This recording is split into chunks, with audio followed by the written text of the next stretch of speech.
कभी ऐसा हुआ है कि कोई फैसला लेने के बाद सोचा हो, अरे ये मैंने क्या कर दिया? हम सबके साथ होता है और इसका जवाब कहीं बाहर नहीं, हमारे अपने दिमाग के अंदर ही छिपा है। आज हम डैनियल कहनेमन की जबरदस्त किताब थिंकिंग फास्ट एंड स्लो की दुनिया में चलेंगे और जानेंगे कि हम जैसा सोचते हैं वैसा क्यों सोचते हैं। देखिए, ये सिर्फ कोई साइकोलॉजी की किताब नहीं है। ये तो समझिए हमारे दिमाग के एक यूजर मैनुअल है। एक ऐसी किताब जिसने इकोनॉमिक्स से लेके मेडिसिन तक हर फील्ड में तहलका मचा दिया। तो सबसे बड़ा सवाल यही उठता है कि अगर हम इतने समझदार हैं तो फिर अक्सर ऐसे फैसले क्यों ले बैठते हैं जिन पर बाद में पछतावा हो। चलिए इस रहस्य से पर्दा उठाते हैं जो हमारे अपने दिमाग में ही है। तो चलिए मिलते हैं हमारे दिमाग के अंदर बैठे दो किरदारों से। नाम है सिस्टम 1 और सिस्टम 2। नहीं, ये दिमाग के कोई असली हिस्से नहीं है, बल्कि ये हमारे सोचने के दो अलग अलग स्टाइल हैं, दो अलग अलग मोड हैं। तो ये दोनों है कौन? अच्छा, सिस्टम 1 है हमारे दिमाग का सुपर हीरो, एकदम तेज, फौरन फैसला लेने वाला, जो गट फीलिंग पर, अपनी भावनाओं पर चलता है। और दूसरी तरफ है सिस्टम 2। ये है हमारे दिमाग का जासूस, एकदम धीमा, सोच समझकर, पूरा लॉजिक लगाकर काम करने वाला, जिसे सोचने में वाकई मेहनत लगती है। तो इन दोनों के बीच ना एक तरह की पार्टनरशिप है। सिस्टम 1 आइडियाज का तूफान लाता है और सिस्टम 2 का काम है उस तूफान को समझना, उसे सुलझाना। लेकिन दिक्कत यह है कि ज्यादातर टाइम हम सिस्टम 1 की सुपरफास्ट गाड़ी में ही बैठे रहते हैं। चलिए एक छोटा सा टेस्ट करते हैं। स्क्रीन पर जो शब्द दिख रहे हैं उनका रंग बताइए। याद रखिए, शब्द को पढ़ना नहीं है, सिर्फ रंग का नाम बोलना है। मुश्किल हो रहा है ना? यही है सिस्टम 1 और सिस्टम 2 की लड़ाई।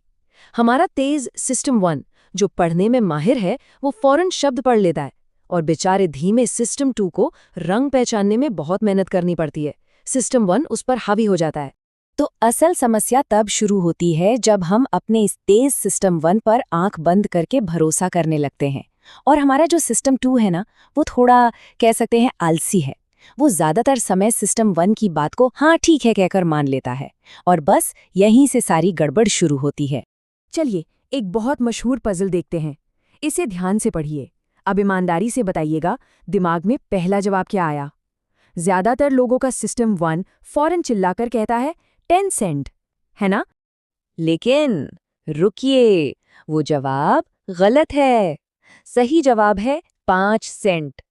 देखिए, अगर गेंद 5 सेंट की है और बल्ला उससे $1 महंगा यानी $1 5 सेंट का है, तो दोनों मिलाके हो गए $1 10 सेंट।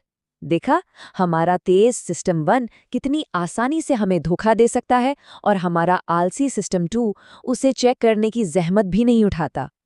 तो अब बात करते हैं हमारे दिमाग के शॉर्टकट्स की। इन्हें कहते हैं ह्यूरिस्टिक्स, और जब यही शॉर्टकट हमें गलत रास्ते पर ले जाते हैं तो वो बन जाते हैं बायस, यानी हमारे पूर्वाग्रह। ह्यूरिस्टिक को आप एक तरह का रूल ऑफ थंब समझ सकते हैं।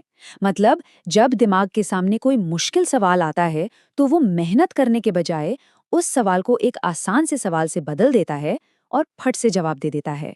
चलिए इसका एक उदाहरण देखते हैं। स्टीव से मिलिए।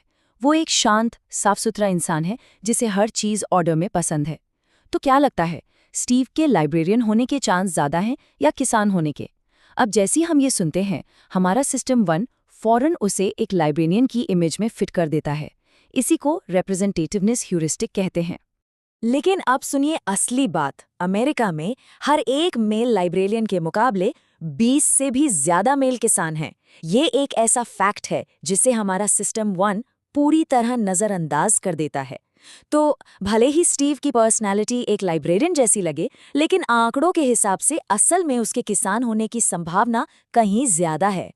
तो यहाँ हुआ क्या? हमने एक मुश्किल सवाल की संभावना क्या है उसे एक बहुत आसान सवाल से बदल दिया कि वो किसके जैसा दिखता है।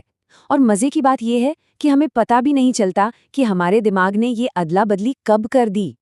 और ये सब सिर्फ दिमागी पहेलियां नहीं है, ये दिमागी शॉर्टकट हमारे पैसों से जुड़े फैसलों पर, हम कितना रिस्क लेते हैं, इन सब बातों पर भी बहुत गहरा असर डालते हैं।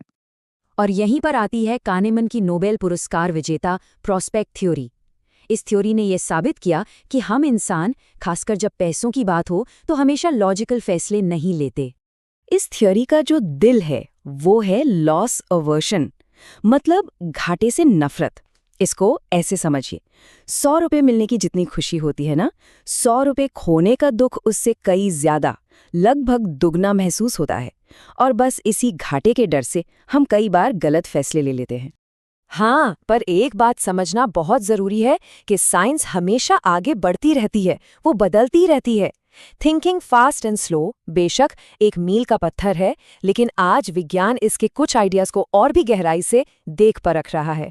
जैसे जब से ये किताब आई उसके बाद इसमें बताई गई कुछ स्टडीज़ को जब दोबारा करने की कोशिश की गई तो वैसे नतीजे नहीं मिले। और ये साइकोलॉजी में काफ़ी आम है। ये दिखाता है कि कोई भी स्टडी पत्थर की लकीर नहीं होती, ये साइंस के आगे बढ़ने का एक नॉर्मल प्रोसेस है। तो इसका मतलब ये नहीं है कि किताब बेकार है, बिल्कुल नहीं। इसका मतलब ये है कि हमें इसे साइंस की आखिरी किताब मानने के बजाय एक महान साइकोलॉजिस्ट के शानदार विचारों का खजाना मानना चाहिए। ये हमें दिखाता है कि साइंस खुद कैसे सीखता है और बेहतर होता है। तो इस पूरी बातचीत का बड़ा सबक क्या है? मतलब हम सबके लिए इसका क्या मतलब है? हम इन सब बातों को अपने रोज की जिंदगी में कैसे इस्तेमाल कर सकते हैं? देखिए, हम अपनी सोच की इन कमियों को या इन बायस को पूरी तरह से मिटा नहीं सकते, और ये ठीक भी है। असली मकसद है ये पहचानना कि वो कौन सी सिचुएशंस हैं जहां हमसे गलती होने के चांस सबसे ज़्यादा हैं। और जब ऐसी कोई सिचुएशन आए तो बस थोड़ा धीमे हो जाएं और अपने धीमे मगर समझदार सिस्टम 2 को सोचने का मौका दें। कहानी मन हमें एक बहुत गहरी बात याद दिलाते हैं। हमें लगता है कि हम दुनिया को बहुत अच्छे से समझते हैं, लेकिन ये भरोसा इस बात पर टिका है कि हम कितनी आसानी से इस बात को भूल जाते हैं कि हम असल में कितना कम जानते हैं। बेहतर फैसले लेने का पहला कदम है ये मानना कि हम सब कुछ नहीं जानते। तो अगली बार जब कोई भी फैसला लेना हो, चाहे वो छोटा हो या बड़ा, बस 1 सेकंड के लिए रुकिए और खुद से पूछिए, ये फैसला मेरा तेज गट फीलिंग वाला सिस्टम 1 ले रहा है या मेरा धीमा सोच समझकर चलने वाला सिस्टम 2? सिर्फ ये एक छोटा सा सवाल हमारे सोचने के तरीके को हमेशा के लिए बदल सकता है।